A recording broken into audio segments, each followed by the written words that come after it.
Elektrik ada banyak sumbernya.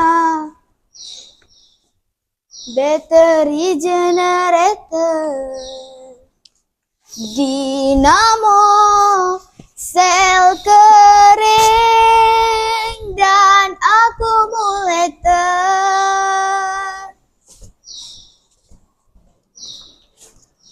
Wah, Prof, senang hati nampak.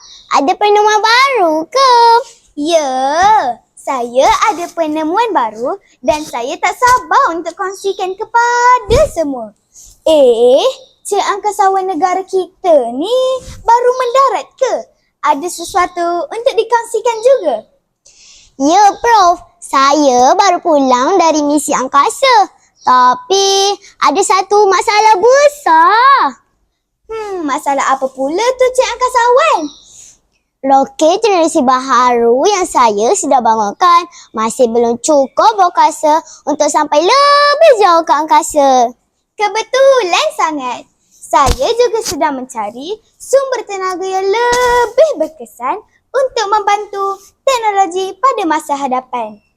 Apa kata kita gabungkan kepakaran kita lah, Prof? Setuju. Mari kita bongkarkan misteri sains ini bersama-sama. Assalamualaikum warahmatullahi wabarakatuh. Saya Profesor Khadijah. Dan saya angkasawan Aira.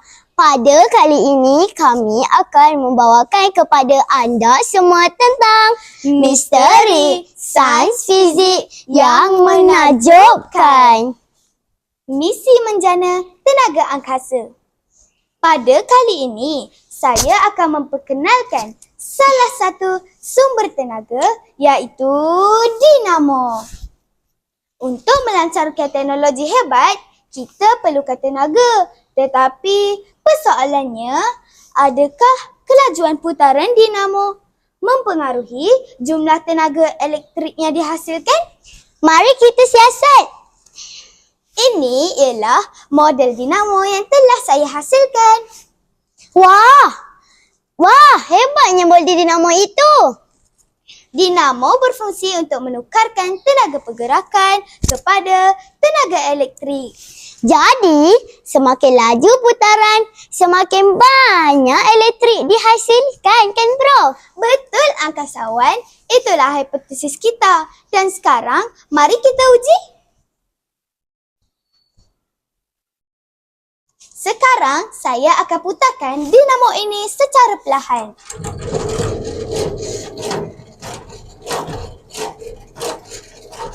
Wah, lajunya. Laju lagi, Prof. Laju. Wah, meter bernyala tetapi agak malap.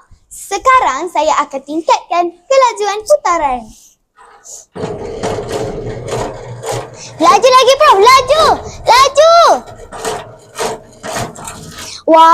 Wah, meter menjadi semakin terang. Ini menunjukkan lebih banyak tenaga elektrik berjaya dihasilkan. Jika kelajuan putaran dinamo semakin perlahan, maka kecerahan nyala metal semakin malap. Jika kelajuan putaran dinamo semakin laju, maka kecerahan nyala metal semakin cerah.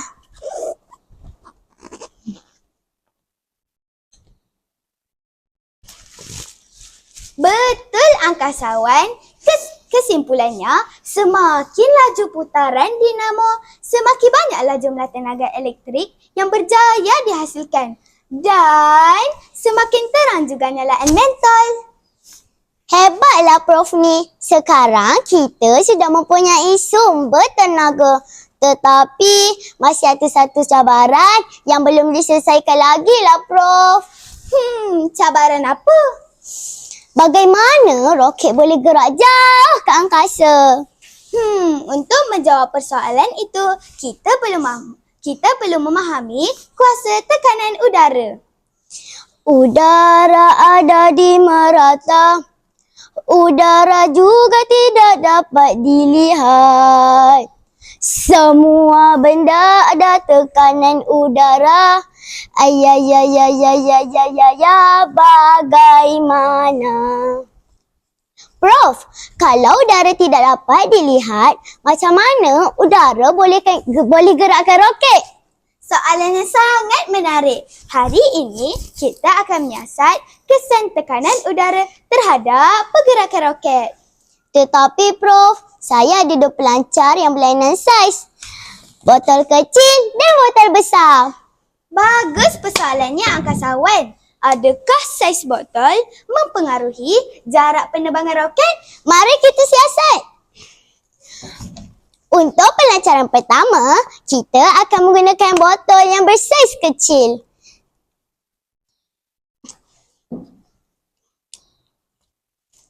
Satu, dua, tiga. Wah, roket berjaya terbang. Apa kata Prof ukur jarak penerbangan roket itu?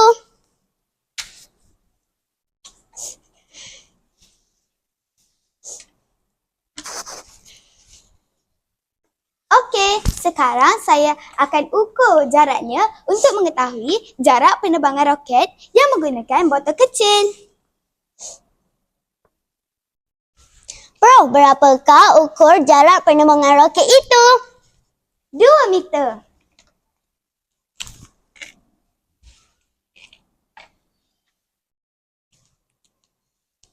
Baik, Prof.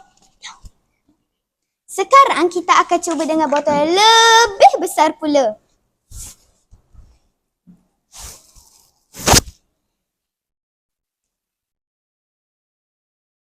Satu, dua, tiga. Wah, roket berjaya terbang dengan lebih jauh. Cuba Prof ukur jarak penerbangan roket itu. Okey, sekarang saya akan ukur untuk mengetahui jarak penerbangannya. Berapakah jarak penerbangan roket itu? Wah, jarak penerbangan menggunakan botol lebih besar ialah 3 meter. Baik, Prof.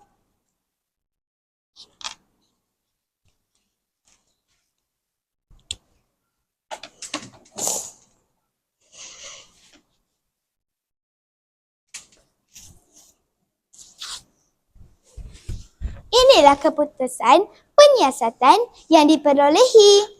Jika saiz pelancar roket lebih kecil, maka jarak penerbangan roket lebih dekat. Manakala jika saiz pelancar roket lebih besar, maka jarak penerbangan roket lebih jauh.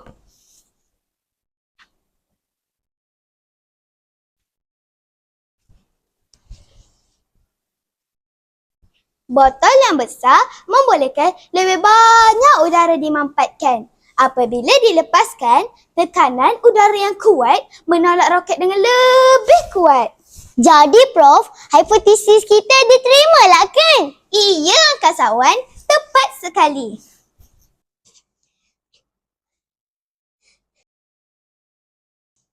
Hari ini, kami sudah berjaya membuktikan bahawa kelajuan putaran mempengaruhi penghasilan tenaga elektrik. Dan tekanan udara pula mampu menghasilkan daya tolakan yang menggerakkan roket. Inilah kehebatan sains. Sains bukan sekadar teori. Tetapi perlu diuji, Disiasat dan dibuktikan.